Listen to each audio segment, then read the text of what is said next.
I have not begun to fight. Thank you, Ms. O'Donnell.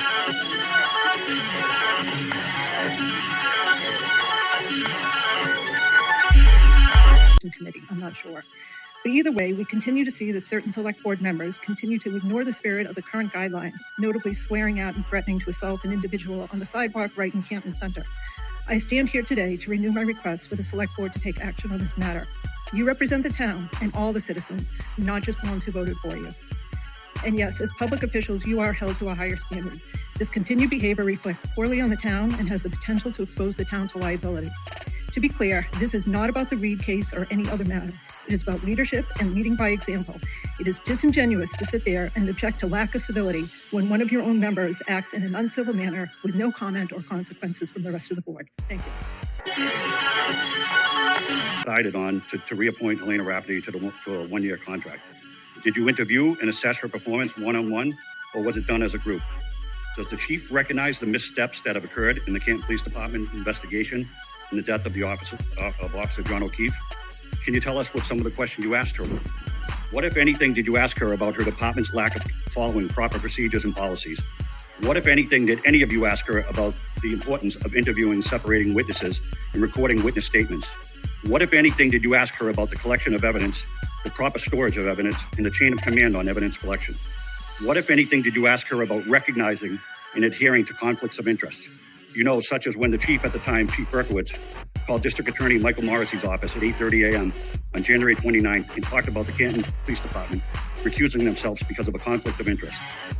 When through testimony, we learned that the Canton Police Department actually did not adhere to this recusal. We had a Canton police officer, Kevin Albert, arranging witness interviews days later after they were recused. At 8:30 a.m. on the 29th, the state police took control of this investigation. Why were the Canton police officers in the Sally Port at 5 p.m. on January 29th? And why was an ATF agent also in the Sally Port? The ATF has no jurisdiction on this case at all. Yet Brian Higgins was allowed to be there. Who were the three officers that were not identified at 34 Fairview? Did any of you ask her how an inverted videotape was turned in as evidence? Did any of you ask her how 40 minutes is missing off the Sally Port video? How about the library video? And what, if anything, was done in regards to the testimony and the text messages read from State Police Sergeant when they were driving around the Cape in a State Police cruiser, shit-faced, and the Canton Police officer, Kevin Albert, lost control of his badge and his gun? Were they ever recovered? Was there any disciplinary action taken? I think these are just a few of the things that come to mind. This is your job to ask these questions, not mine. We are the taxpayers of this community. We should have been afforded the opportunity to ask these questions 2 weeks ago on an item that was listed as an agenda item. We're in violation of mass open meeting law. Thank you. Lombardi, and I can't believe I'm standing here about to say what I'm going to say. My ancestry goes back in this town to the very early 1900s, and I've always had respect for the Canton Police and the Fire Department because my ancestors served on them proudly, and I always admired them. And I'm shocked that I'm having this discussion right now. But anyways, the issues that we've had in town relate to safety and trust issues. And last week or whatever, you approved the police chief's contract, and many of us were opposed to that. And I just want to share some of the reasons why we have trust issues here. In 2018, the Canton Police Department responded to a car accident on Pleasant Street near Meadows, but did not locate the driver. An hour or so later, a passerby located the body of Craig Casey. This last year, when questioned by a concerned citizen, Chief Rafferty's response was, it wouldn't have made a difference to his survival. Instead of owning this failure, that was her explanation.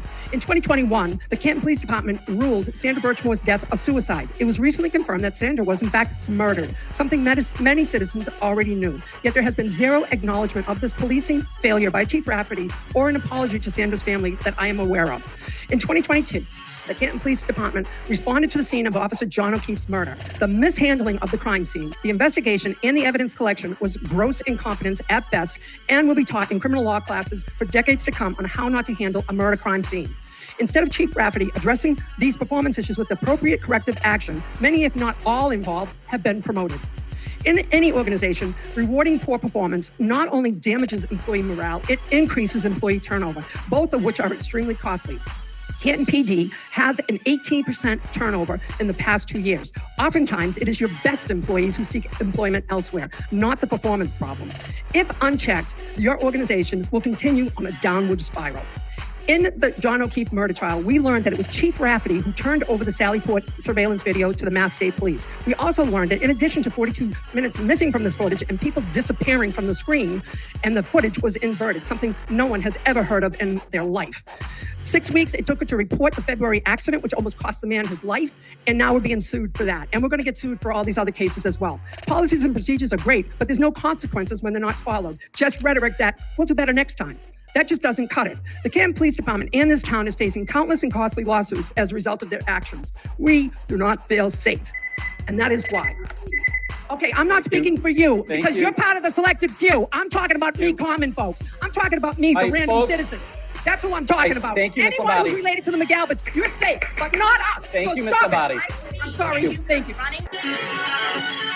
You know, I've had 2 recent verbal altercations with members of the public outside of my role as the select board. Despite the tremendous harassment, stress, and anxiety that my family, extended family, and I have been subjected to over the past 16 months, my interactions were inappropriate, and as an elected official, I am held to a higher standard, and I understand that the residents of Canton expect public officials to always conduct themselves professionally and focus on the business of the town. I apologize for my recent reaction and will refrain from any further public incidents that I'm becoming as a member of the Canton Select Board. Thank you. I have not begun to fight. Thank you, Ms. O'Donnell. O'Donnell, it is time for you to leave.